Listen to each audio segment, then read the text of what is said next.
رسول اللہ صلی اللہ علیہ وسلم پر وحی کا آغاز کیوں کر ہوا؟ نیز اللہ عز و جل کے فرمان کی وضاحت: ہم نے آپ کی طرف اسی طرح وحی نازل کی ہے جیسے حضرت نوح علیہ السلام اور ان کے بعد آنے والے تمام انبیاء علیہ السلام کی طرف نازل کی تھی۔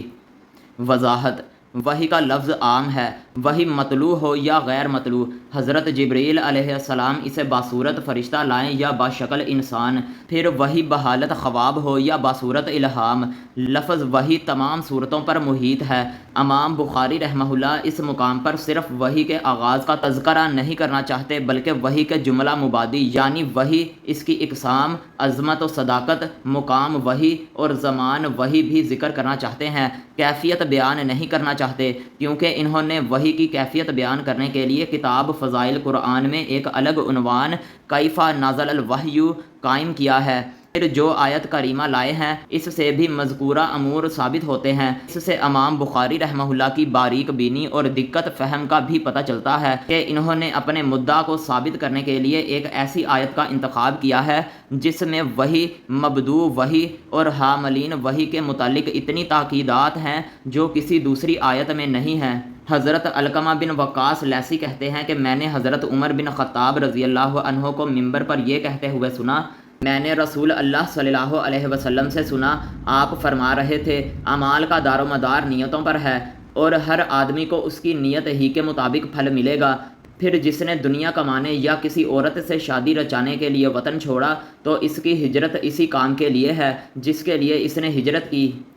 فوائد و مسائل: امام بخاری رحمہ اللہ نے اس حدیث کو نیت کی اہمیت یا اس کے احکام و مسائل بیان کرنے کے لیے پیش نہیں کیا، کیونکہ انہوں نے اس مقصد کے لیے کتاب الایمان کے آخر میں ایک الگ باب ما جاء ان الاعمال بالنیہ والحسب قائم کیا ہے۔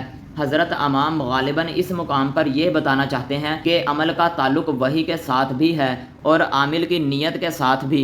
وہ اس طرح کے انسان کو اس عالم رنگ و بو میں ایسے اعمال کے بجا لانے کا مکلف ٹھہرایا گیا ہے جن کا اچھا یا برا ہونا وحی الہی پر موقوف ہے۔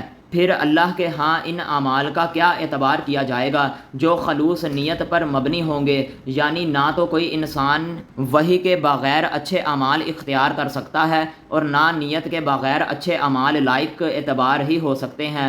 امام بخاری رحمہ اللہ آیت کریمہ سے بھی عظمت وحی کو ثابت کرتے ہیں۔ ان کا استدلال آیت کے ان الفاظ سے ہے: اِنَّا أَوْحَيْنَا إِلَيْكَ، یعنی ہم نے وحی بھیجی ہے۔ مقصد یہ ہے کہ کسی معمولی ذات نے وحی کا نزول نہیں کیا کہ اس کی عظمت و تقدیس میں کچھ قصور کمی ہو۔ پھر حدیث نیت لا کر یہ اشارہ فرمایا کہ اتنی عظیم الشان وحی کے نزول کا سبب رسول اللہ صلی اللہ علیہ وسلم میں اعلیٰ درجے کا اخلاص نیت ہی ہے۔ اس حدیث کی مذکورہ بالا عنوان سے بائیں طور مطابقت بیان کی گئی ہے، اگرچہ نبوت اور رسالت ایسی چیز نہیں ہے جسے محنت و ریاضت کے بلبوتے پر حاصل کیا جا سکے، بلکہ یہ خاص عنایات ربانی کا نتیجہ ہے۔ تاہم اہل دنیا سے کٹ کر اللہ کی طرف ہجرت کر کے غار حرا میں خلوت گزین ہونا عطیہ نبوت ملنے کا سبب ضرور بنا ہے، اور یہ خلوت گزینی بھی اللہ کے فضل اور احسان ہی سے نصیب ہوئی۔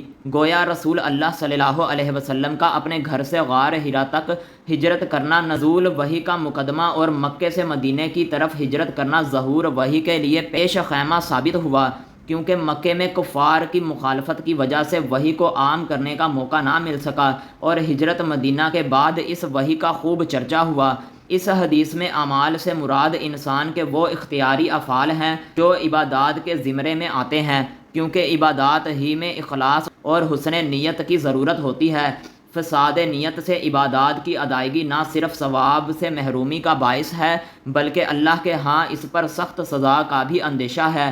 اس کے برعکس عادات و معاملات نیت کے بغیر بھی وقوع پذیر ہو جاتے ہیں۔ مثلاً کوئی شخص کسی کو 1000 روپے دیتا ہے تو دوسرے کی ملکیت ثابت ہو جائے گی، البتہ اگر وہ اس نیت میں اللہ کی رضا کر لے تو پھر اخلاص آ جانے سے اسے بھی عبادت کا درجہ حاصل ہو جاتا ہے جس پر اللہ کے ہاں اجر و ثواب کا وعدہ ہے۔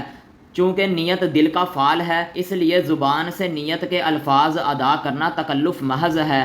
نیز جن عبادات و اعمال کا تعلق ہی دل سے ہے، مثلا خشیت و انابت اور خوف و رجا وغیرہ، ان میں سرے سے نیت کی ضرورت ہی نہیں ہے۔ بہرحال حج اور عمرے کی نیت کے علاوہ کسی بھی عمل کی نیت کے لیے زبان سے نیت کے الفاظ بولنا بدعت ہے۔